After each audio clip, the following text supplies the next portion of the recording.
Hello everyone, my classmate is Celeste Deville, and I, Aldo Spino, will present Black Lives Matter, a theory of race, crime, and urban inequality. Recent police brutality incidents involving the Black community has spurred groups of people to bring national awareness to the situation and inspired everyone to express their outrage in joining in fighting back. This national movement became known as the Black Lives Matter. Movement leaders distinguish their attacks and philosophy from those of 60s style activism. Black Lives Matter began as a bold way to protest injustice and raising public consciousness, blending social media with old school civil disobedience, marches, sit-ins, and confrontation with police. While many admire the cause and courage of this generation of activists, the group's addition of confrontation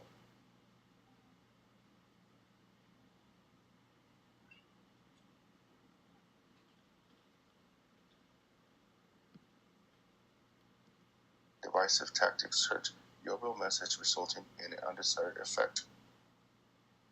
Further claims suggest that the movement lacked direction and or strategy because of its failure to define its message and find common ground with establishment groups.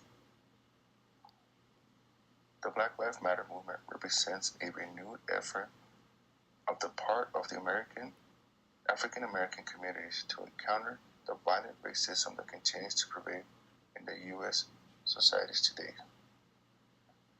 In the 60s, events such as Martin Luther King's civil rights movement emphasized nonviolence that won the country's heart. The message of love and unity received much respectability and yielded positive results, including the changing of laws. Our history tends to revel in the great advance of our countries, yet it is marred by suffering, abuse, and marginalization.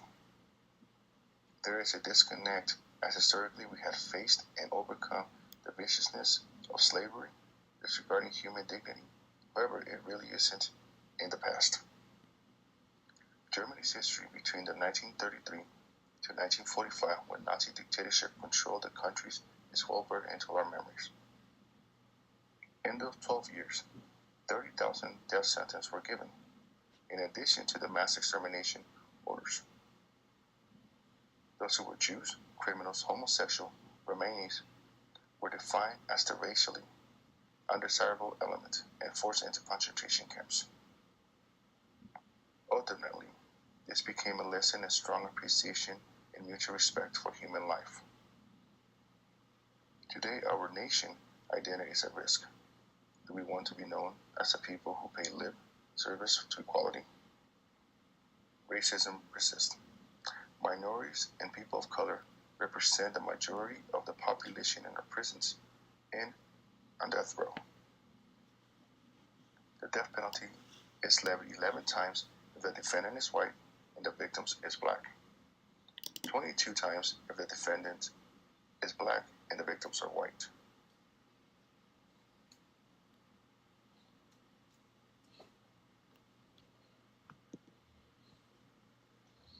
Severe punishment such as the death penalty is practiced, yet there is no affirmation of what gives us the right to kill. The relationship between race, crime, and urban inequality gives us relevancy to the Black Lives Matter movement. Urban inequality. The inconvenient truth is that we live in a system of justice that will treat you differently if you're rich and guilty than if you're poor yet innocent. When we look at socioeconomic status across the nations, we find discrimination and marginalization that targets ethnicity and racial minorities. In the United States, 39% of African American children and adolescents, 33% of Latino children and adolescents live in poverty. That is more than double of the 14% poverty rate for non-Latinos, white, and Asian children and adolescents. 1 in 3 black men between the ages of 18 and 30 are in jail, prison, on probation, or on parole. Across urban communities such as Los Angeles, Baltimore, Philadelphia, Washington, 50 to 60% of all young men of color are in jail, prison, or on parole. The leading cause of death among black males is homicide, and lifetime risk of being murdered is as high as 1 in 21 for black males compared to only 1 in 131 for white males. Demonstrating social disorganization theory. The theory of social disorganization is based on the theoretical perspective that clarifies ecological differences and levels of crime based on structural and cultural factors that shape the nature of the social order across communities.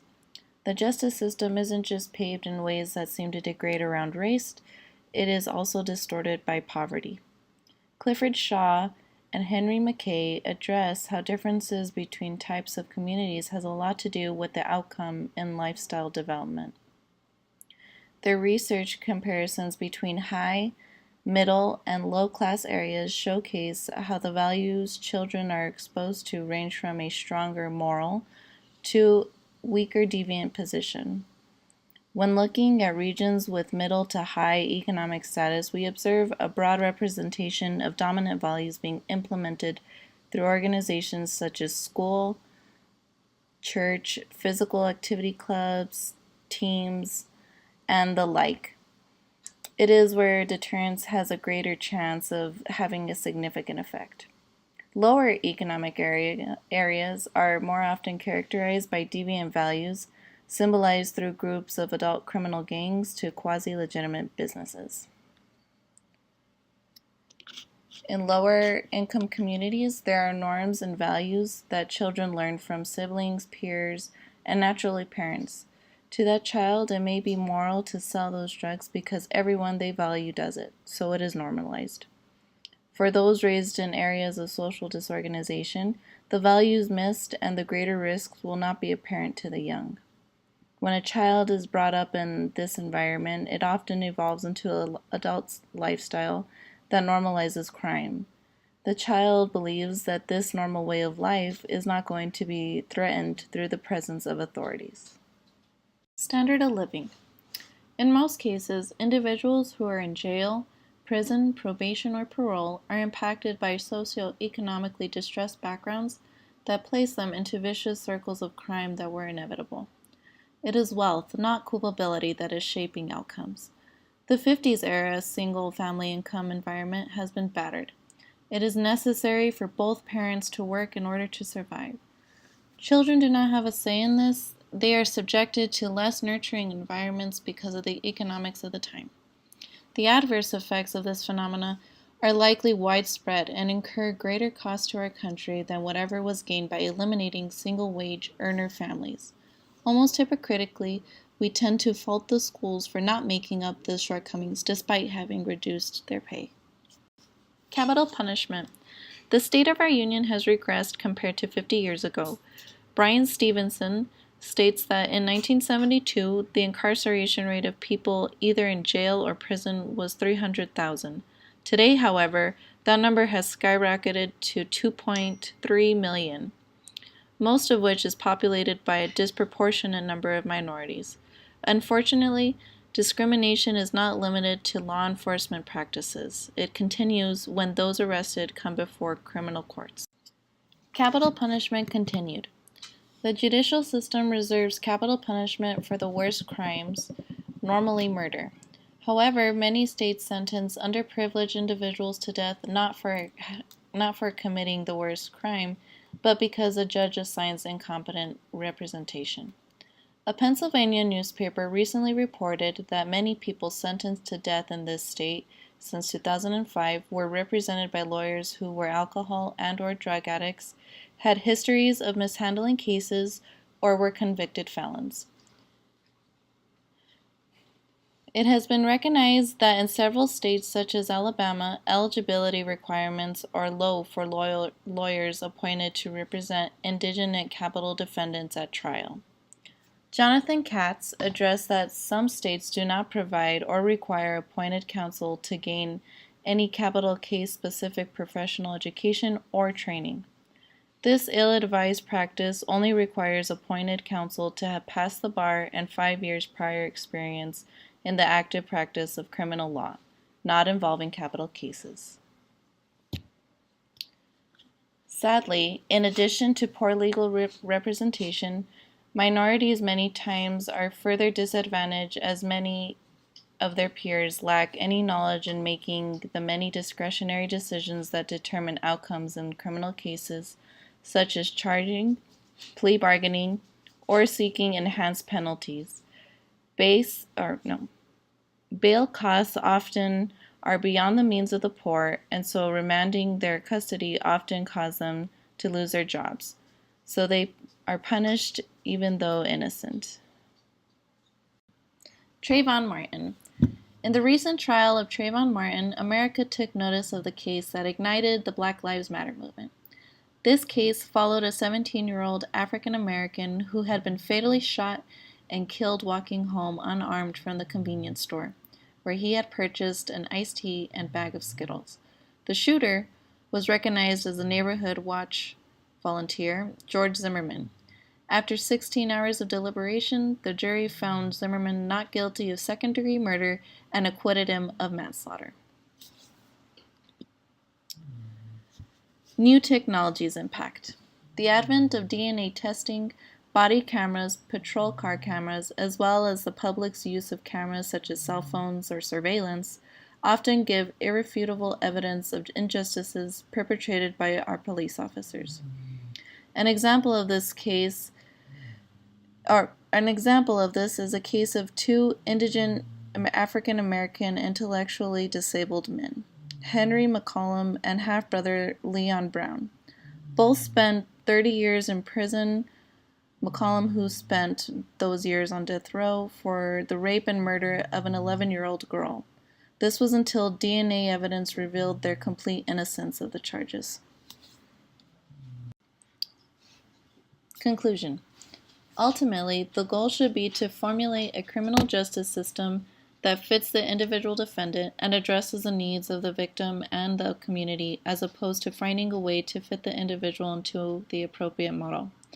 By examining the theory of race, crime, and urban inequality in its entirety, we observe that evidence often overruled in court and many individuals of color are given heavy sanctions and sentences. The Black Lives Matter movement has been recognized more as a human rights movement rather than a civil rights movement. Despite their confrontational and divisive tactics, America took notice of the movement's message regarding injustice. Other cases brought additional national awareness to the African American liberation movement.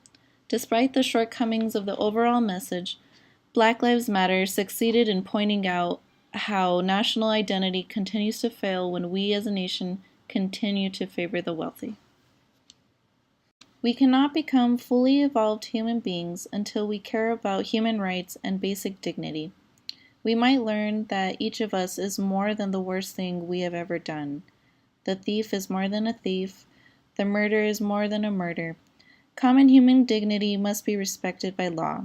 Our visions, creative design, and innovative spirit need to serve humanity, compassion, and justice.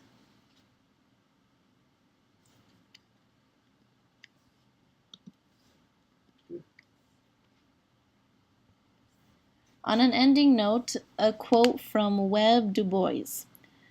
Either America will destroy ignorance or ignorance will destroy the United States.